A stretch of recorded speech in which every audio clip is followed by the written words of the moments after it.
Record. All right, so hello everyone and welcome to today's session, Virtual Spa, Stress Busting, Lunch and Learn. So my name is Tarek. I'm the health promoter at the Woolwich Community Health Center. I have a few housekeeping notes to review before I hand it off to Jenna. So we will be recording this workshop and it will be posted on our wellness blog later on, which you can access through our website. And within a few days after the session, you will be emailed a link to the recording. So you're welcome to share that link with your friends and family, or if you want to watch it again later. And to avoid any background noise, we ask that you keep your microphones muted during the presentation. And to protect your privacy while we record this session, we encourage you to ask your questions in the chat box. There will also be an opportunity at the end for discussion and questions, where that's when I'll end the recording, and then you can pop in and ask your questions. And last but not least, at the end of the presentation, you will see a survey pop up. The survey is about 10 questions. You do not need to answer all of the questions to be able to submit the survey. And the survey is anonymous, and we greatly appreciate any feedback you wish to share through the survey. So I will now hand it off over to Jana. Jana, take it away. Okay, perfect. Well, welcome everyone, and welcome as people kind of straggle in. I was going to say some cameras are on, some are off. I see some familiar faces, sounds like some new faces, new names. So that's always neat to have returners and then new people come in. So just a little bit about me. So I work as a counselor and I'm a registered psychotherapist. I'm at the Woolwich Community Health Center, originally 9 years ago on a contract, and now I'm back permanent for a while. And I've been worked in mental health kind of in lots of different aspects for about 15 years. I have a few gray hairs for each year. And I love group events. I was telling Tarek, our health promoter, I'm a bit of a casual presenter, though I've kind of had to feel out how to do that in a Zoom format. It's very different than in person, right? So a couple things just to get started. Because we're recording, what I've typically been doing is if I ask questions or kind of want to engage and kind of get feedback from you all, I'll have you put it in the chat box. So if those who know how to do that, you can just, we can send you reminders, just or message you reminder, just put comments in the chat box. And then at the end, I'll save time for some discussion and that sort of thing. What else? It's a drop-in session. So we're doing 3 more after this, kind of spaced out through the fall. So really welcome you to come to any or all of them. Different kind of topics that are kind of connected and similar, but also have kind of some unique pieces. So you can see what you want. You don't have to be a client at a health center. Anyone can come and just register. Camera on or off, whatever is comfortable for you, really. And I think Tarek may have said, but just to have your sound, your mic off, unless it's kind of the discussion part of things. And feel free to eat and drink and be merry, so to speak. But really, it is a lunch and learn. I understand. I know what it's like to run in and out of things, or maybe it's not a busy day for you, but just to name, feel free to do that. We'll do a few activities. So we'll do a little talking and some activities. Everything's optional. And feel free to take breaks or what have you as we go. And after you get, we'll email you the slideshow and that kind of thing after. If you have questions, you can put them in the chat as we go. So what is stressing us out? I've thrown a few memes here and there. So panic, terror, missed calls from mom, wrong password. That's my least favorite. We need to talk. So just feel free to put in the chat box, like comment box, like what are some things that are stressing you and others out? I mean, you hear the word stress. I think I hear it all day, all the time. What are the things stressing people out? Throw a few things out there if you want.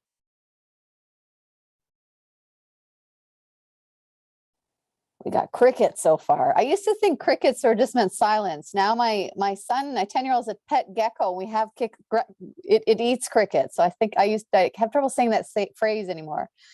So the economy, absolutely. Lots. I hear all the time about money, stress, financials, looking after elderly parents. Absolutely. Yeah, caregiving. What else is stressing people out or that you hear about?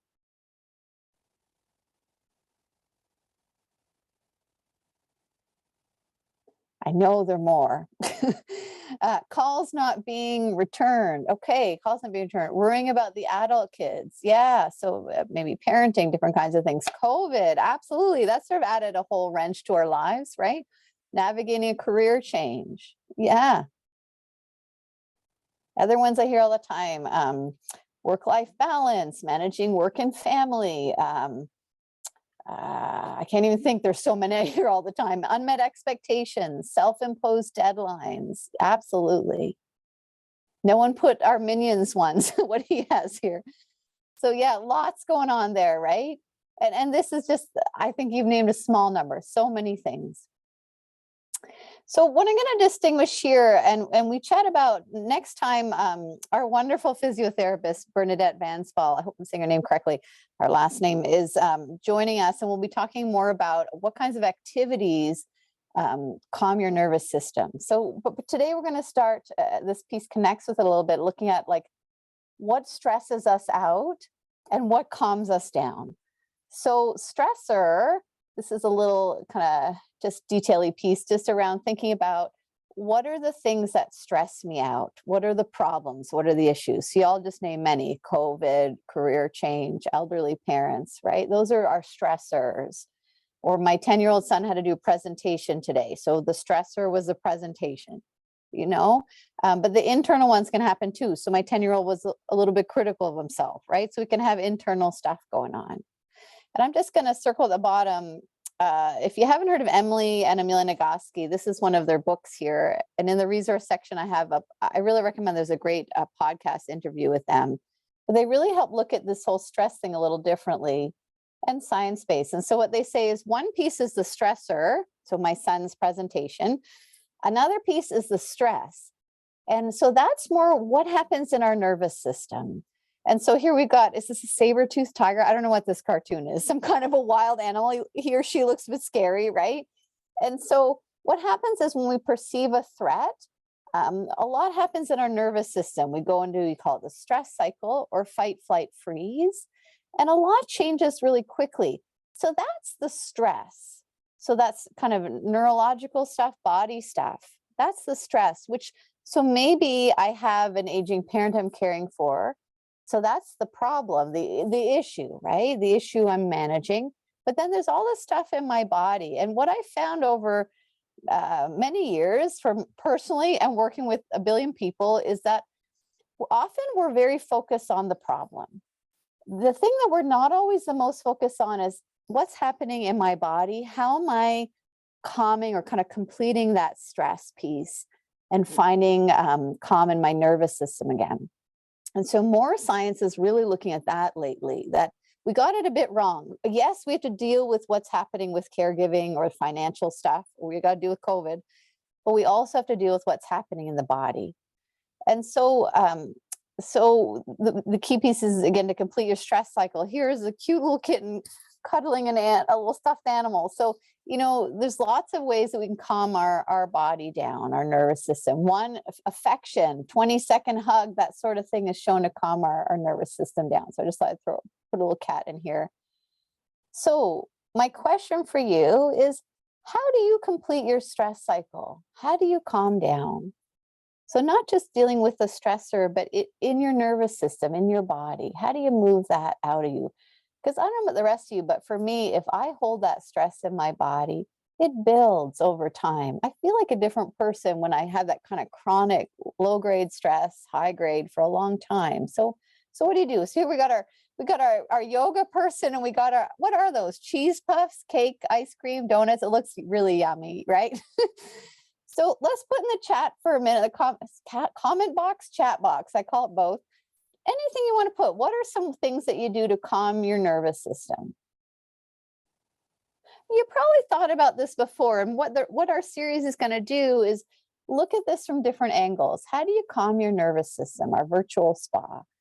Cool. So we've got hot shower, journal, eat, observe my breath. We're going to talk about the breath today a bit. Take deep breaths, take a nap. Yeah, sleep is another science-based way to calm your nervous system. Massage face or temple. Cool. Reach out to a friend. And what you do can be unique, will be unique, because each of us is a different person a bit, right? Walk in the woods, listen to music, absolutely. I'll give it a second, see if any other people want to add. Lots of options, right? I don't see exercise there. I often hear exercise. Physical activity has shown me a really, really efficient way to calm your nervous system. Do something creative. Yeah, that's another science-based way. Creative expression is shown to can really help calm your nervous system. Jumping jacks, I love it. Someone put, okay. I'll keep going, but feel free to keep adding. We all can use ideas. Okay, so we had our little calm kitty. Now we're going to practice some strategies. So we'll do so a few people mentioned breathing. I mean, raise your hand. Has someone ever told you take deep breaths? Who hasn't heard that? Take deep breaths. I see every hand go up, right? So there are different ways to think about it.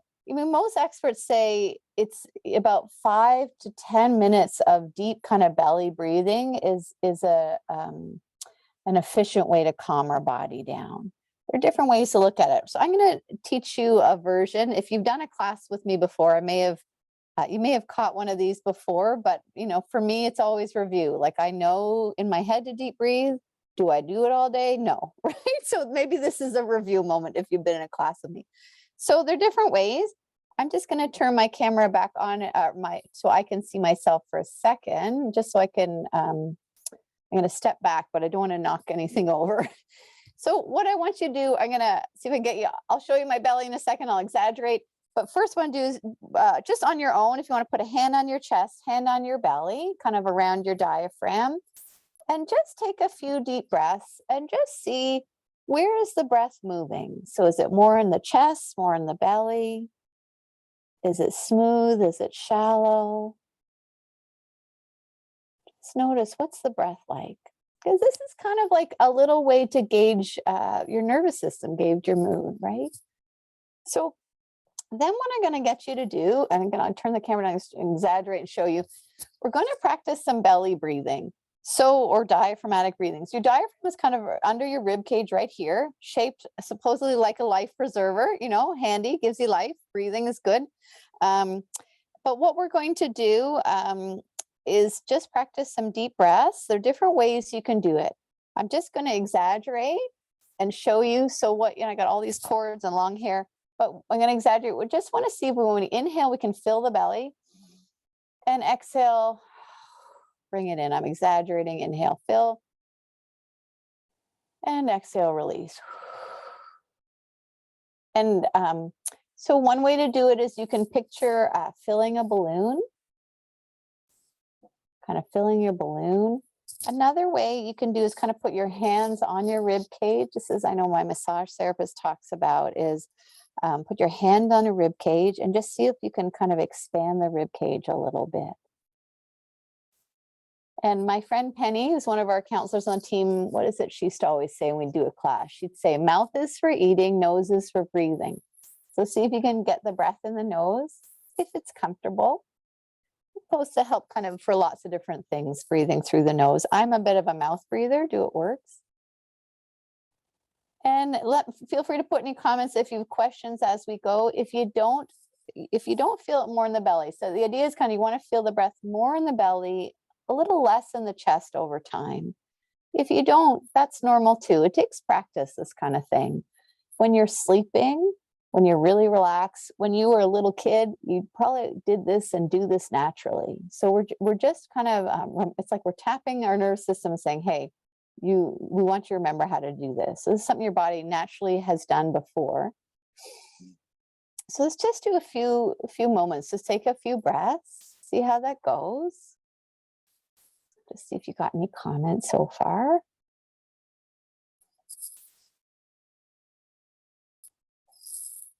And then I'll just add, feel free to kind of keep breathing as we go. I'll just add that, so there are different ways you can do it. One is counting can help. Counting's great when you're distracted, to distract yourself, I mean. It's also really helpful to make sure you get a nice pause and nice exhale. If you're at a panic attack, you tend to be kind of up here.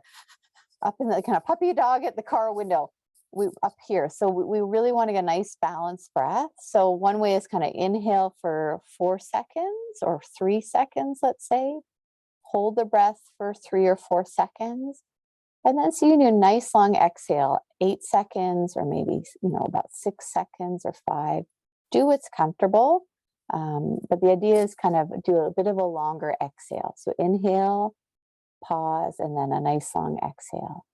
Just play with it. Again, this may feel really weird and new. You may be like, hey, I've done it before a bunch. Just play with it and see what feels good. Maybe we'll do about a minute or so, just kind of breathing at your own pace. And just see how it goes. And, without expectation, maybe you're calmer, maybe you're more stressed from doing it. Just, see what happens.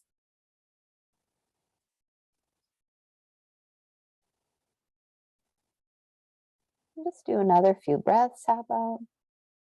And if your mind wanders, just bringing the focus back to your breath each time.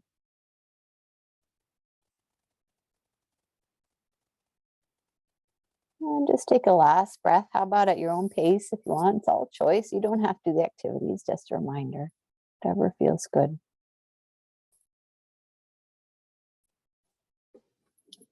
All right, so just if anyone wants to put, it is chat box, not comment box. If anyone wants, I'm just reading it. If anyone wants to put a comment in the chat box about how that was for them, feel free to do, or if you have any questions. And we'll just take a moment. I'd say if you want to do this kind of thing and it's sort of new to you, I'd suggest practice it. Don't wait till you're really stressed or overwhelmed. Practice it more proactively. Like any skill, it takes a little practice, tool in your toolkit. So you maybe do it every morning or night. You might find a time that works. I'll just read some comments. Oh, jumping jacks was an older comment. I was like, it felt like jumping jacks. No, that was an earlier comment. I love that idea. So that was a stress reducing activity. Counting really helps in staying focused, someone said. Cool. Yeah, I like the counting part. Someone wrote, my shoulders dropped. Very cool. So you might be kind of noticing, does tension shift, it was renewing and grounding. Cool. Help me be more present. Yeah.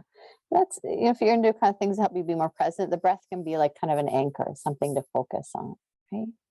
Yeah. Did anyone in comment or raise hand, anyone find it hard to do or not relaxing? That's very normal too. Just to name that. And I've come across the odd person over time that this is not calming for them. So I just want to honor that too, Yeah. Okay. So our next activity, we have this one. We'll see. We might do one more. This will be our last. I'll keep an eye on time for us. So this one has been around, I think, since the 1970s, long time. It's kind of a dinosaur. I'm just joking, of strategies for calming. And this is way before we had all the cool phone apps and that. So this one, oh good, someone's joining. So we have passive muscle relaxation, or there's another version called progressive. I'll try to find a handout to email you all after. YouTube is full of this stuff, or if you have, I'll mention some resources at the end. If you do have any apps on your phone with relaxation strategies, this kind of stuff tends to be on there. It's Hill tonight, so I'll put up. What's in God's Hill? Oh, that property. That property, yeah, and it's actually. Okay, I'm just going to ask everyone to turn off their microphone again.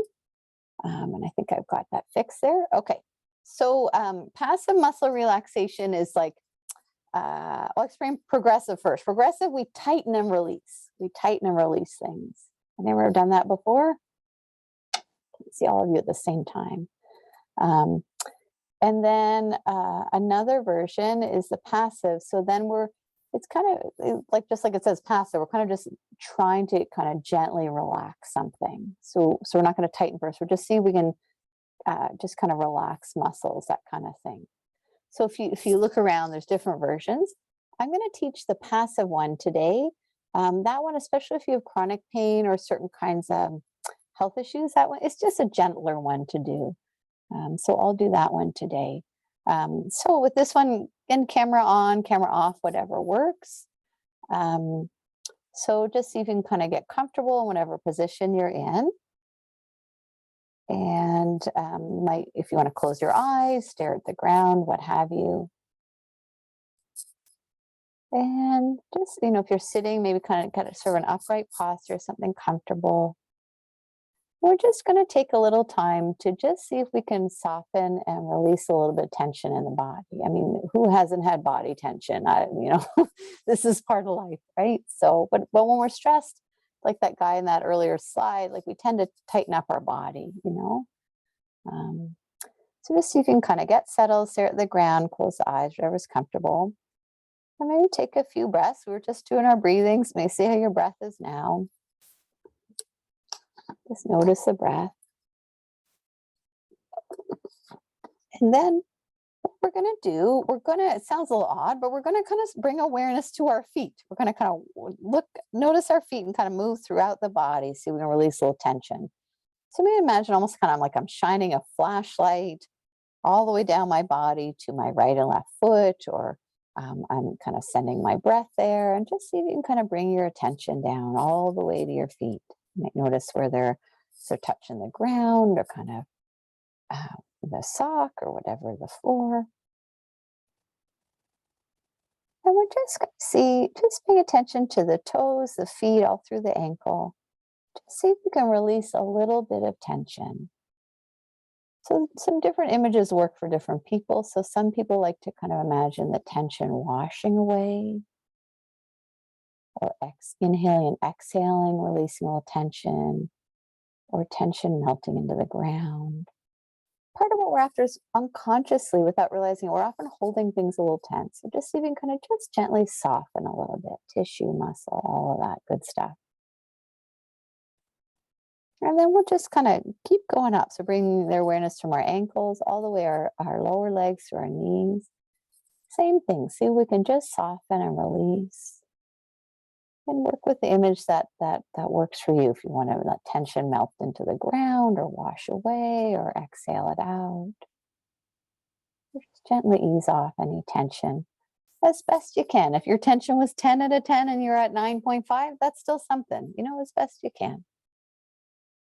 And now we'll go kind of knees all the way to the top of the leg on either side. Same thing, just see if you can soften and release. A little tension melt away. You might, if you want to adjust your posture a bit, maybe there's a position that's more comfortable, more easeful. And next we'll just go all the way through the hips, the pelvic area, low belly, low back. Same thing. So you kind of exhale, let a little tension melt away or wash away.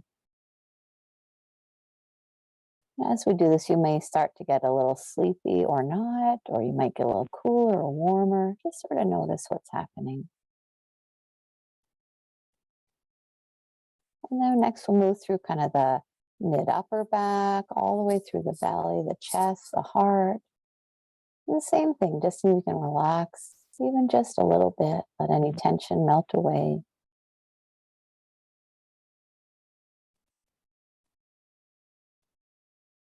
Exhaling and releasing as best you can.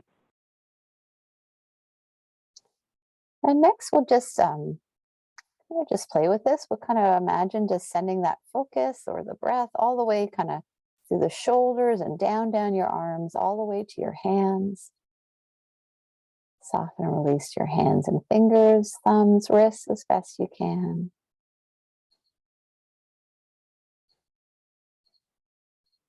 And the arm to the elbow, and all the way through each, kind of right and left, the same side, both sides, both arms. You can release a little. Again, if you need to readjust your position to help you feel ease. And then we'll go to shoulders, throat, neck. Same thing, just inhaling and exhaling and releasing or melting a little tension. And every time the mind wanders, that's good. That means you're noticing what's going on. So just bring the focus back each time it wanders.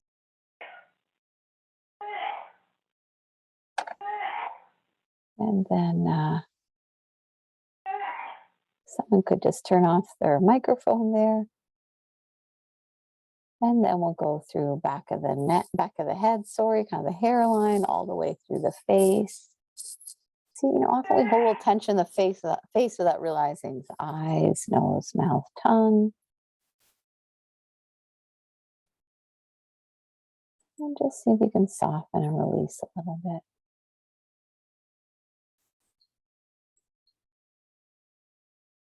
And now that we've kind of paid attention to each kind of different areas of the body, just take a last few moments and we'll just pay attention to the body as the whole. Maybe you can imagine kind of breathing in and out of the whole body. Just anywhere you notice there's a little bit of extra tension or kind of pulling for your focus, you might just send the breath there, kind of breathe into the edges of it. Just see if you can soften or release, even just a little.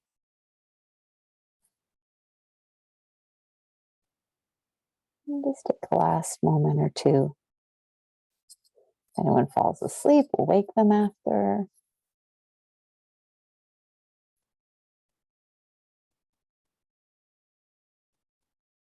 And then just kind of, it's closing this activity. So maybe just take stock a minute. How am I feeling now? Has anything shifted since before the activity? Just kind of noticing.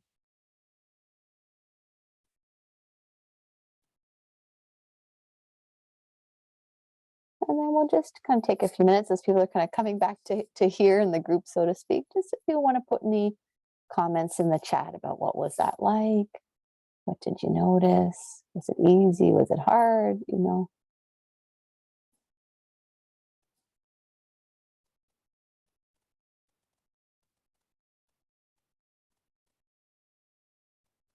just take a few minutes, see if anyone has any comments. I'm going to check our time.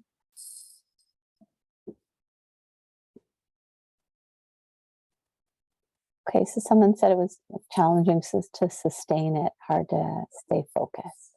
I hear that all the time. Yeah. On the flip side, what I like to name is if you noticed you were distracted, that was you being in the moment, like that was you being present with the experience. So, so on the flip side, in a way, that's a great thing. You were able to kind of notice and see what was going on. I find I'm always so hard on myself when I'm very distracted with this type of activity. It's just normal. I met a longtime meditator once. He used to do these, oh my gosh, like half of his life he would be in meditation retreats pretty much. And I said, what's the hardest part? You spend days and days meditating and staying focused on your breath. And he said, distraction. It is so hard to focus. So, here was someone who was like, he did this all the time, right? This is normal. Again, it usually gets a lot easier with practice, or maybe certain moods are harder certain days. But if you do something a lot, it tends to get a lot easier. The focus, I would say, is what I hear often from people. Someone said felt like a reset. Cool. Someone put felt lighter. Very cool. Yeah, lightness. Yeah. Did anyone get sleepy or yawn? Yeah, nodding. That's really normal. That's usually a sign that your relaxation response is kind of getting going, that calming thing. Like I tease people I work with because like they'll start yawning in our meetings. But that's like, it's usually a sign you're starting to relax. Like if you think about it, to fall asleep at night, let's say, like you need to be decently relaxed to fall asleep, So yeah, cool. So again, those ones, if you're interested in that kind of thing, YouTube has them. A resource at the end. One of them called Mind Shift is an app. Mind Shift CBT. It's a Canadian app. It should be free. It's normally free. Not when it's free, we get like 3 things with it. It's like totally free. And they usually have some recordings with this type of thing in it. The other thing I'll show you just for curiosity, if you want to do the progressive, the tighten and release, you can just try it right now. If you want to do it with your hands, we can try anywhere. So let's do our hands for a second. So we tighten, tighten, tighten, tighten, tighten, and release. And you tighten, tighten, tighten, tighten, tighten, and exhale, release. Or you can do it anywhere. You tighten your whole body. I can exaggerate. You can tighten your face everywhere. So you tighten, tighten your whole body. Tighten, tighten, tighten, and release. You see what I just did? I was up in my shoulders up high and I release. So it's in some ways you're kind of exaggerating the tension, right? So you tighten, tighten, tighten everywhere, and exhale, release. Again, for your body, that may or may not be a good fit, right? You can do that with any area of the body or the whole body. So we'll just connect in about a last kind of thing or two, and we're getting close to time. It's always hard to gauge. Sometimes I have like 400 comments, so it's hard to gauge time sometimes on Zoom, you know? It depends on the group and everything else. Paired, maybe just start with paired muscle relaxation. It's a little similar, a little different, you know, there's different flavor. You got to feel out what works for you. Paired muscle relaxation, it's what we're doing is basically pairing the breath with the body, slightly different version. So basically, instead of all the tightening and whatever, you just kind of exhale. So you can inhale and exhale, release the body. So it's similar, we're not tightening. So inhaling and exhaling, release. And when they mean paired, and this different people use this, including from a type of therapy called DBT. Often what they're talking about is training yourself when you exhale to release. So not just do it like once a day, but to really, can you work on eventually whenever you exhale, release. I mean, that's a wild idea, but this sense of, can you pair breathing with relaxing tension? And so some people, what they do is they do, you know, every time I walk through a doorway, I'm going to do it.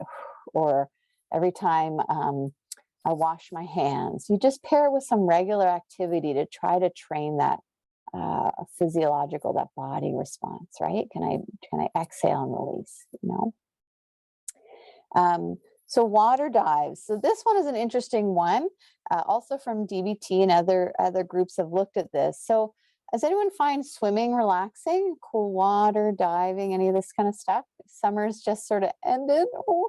Anyone do any swimming? They found it calming. I see a few nods.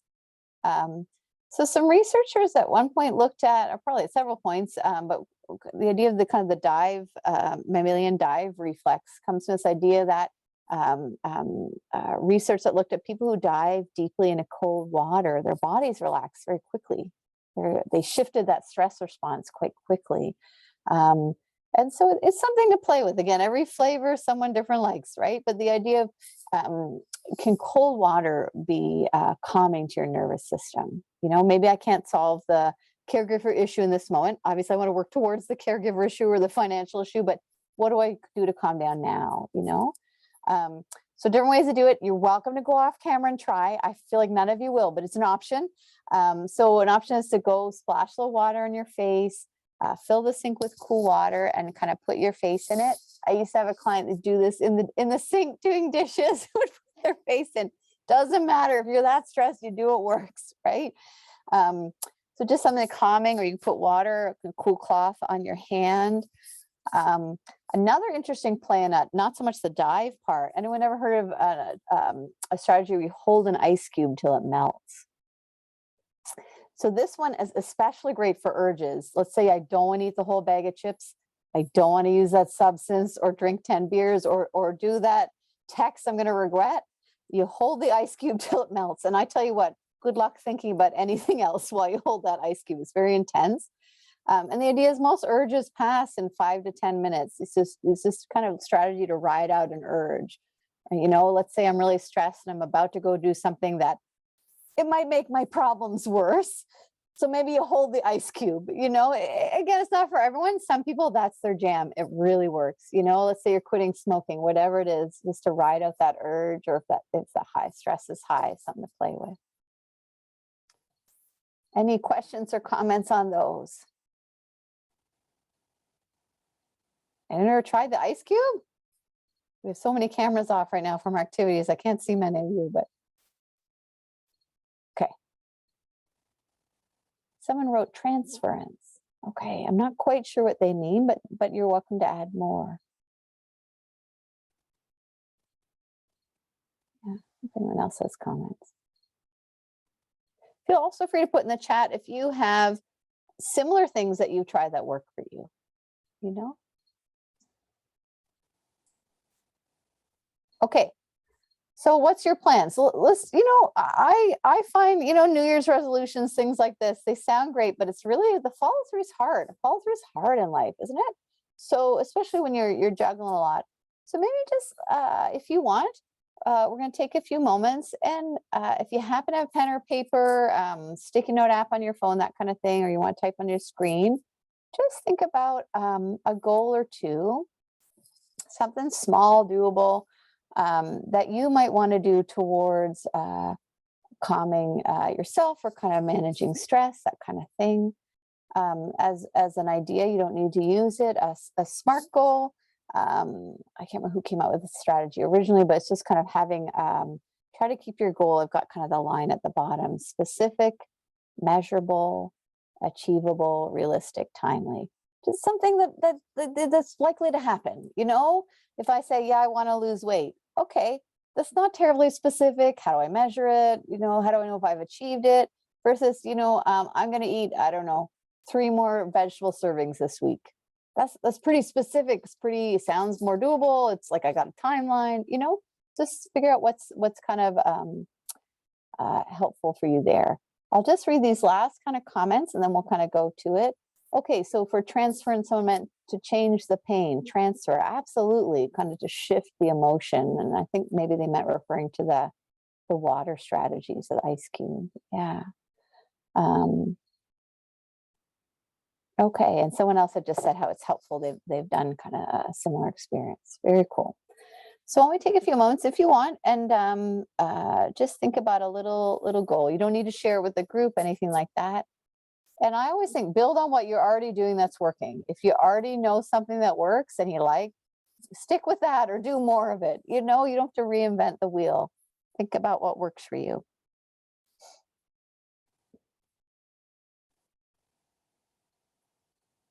Just take a few moments.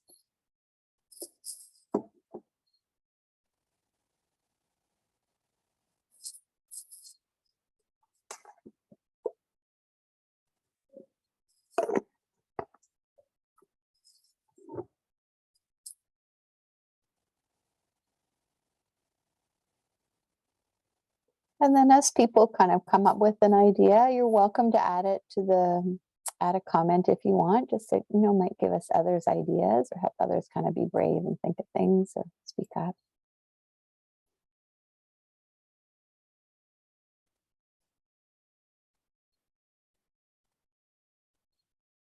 And just take a last few moments if you're still working on it.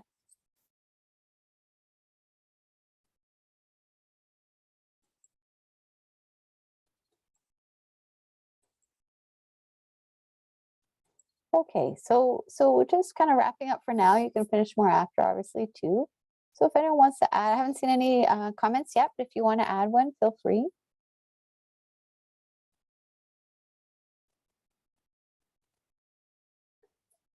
And then we'll do a little discussion after. But so if anyone has any comments.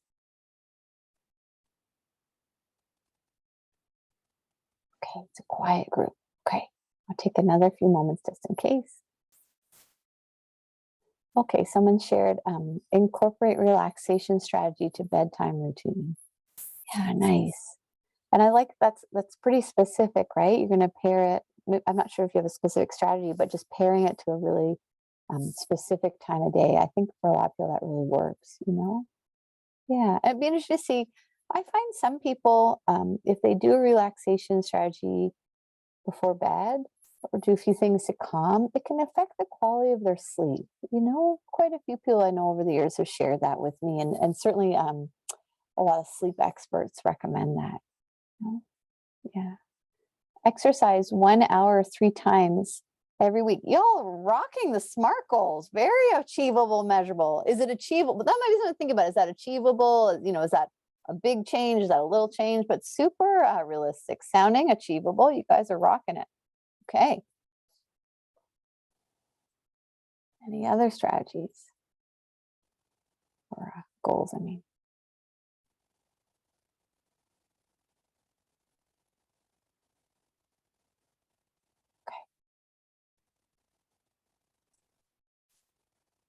This is Allie. Oh, sorry, I'm not Allie, very- we're holding discussion till the end because we're recording. Okay, I was. Sorry about that. And I've said your name now. Sorry. So we'll do a little more discussion at the end if you want to add in the comments for now. Thank you. Okay, so we'll just go on, then we'll have a little discussion at the end. How about, so just when you get the slideshow, I've got some different resources.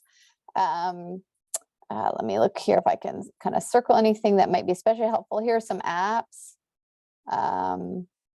If you join me for the Mind Spa session we're doing in a handful of weeks, Mind Over Mood is a fabulous resource. I have it on my shelf right here.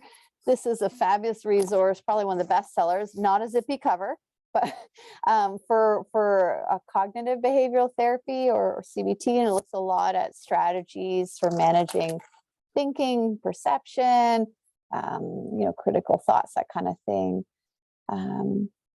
And then Burnout is the book I mentioned and showed you earlier. And then this is a podcast with Brene Brown, interviewing them. And I think that's a really, I found that was a really good listen. So here are other sessions coming up. So feel free to join again, all sessions, whatever you want to do. And then I think now we'll lead into questions. So I guess if now's a good time to stop recording.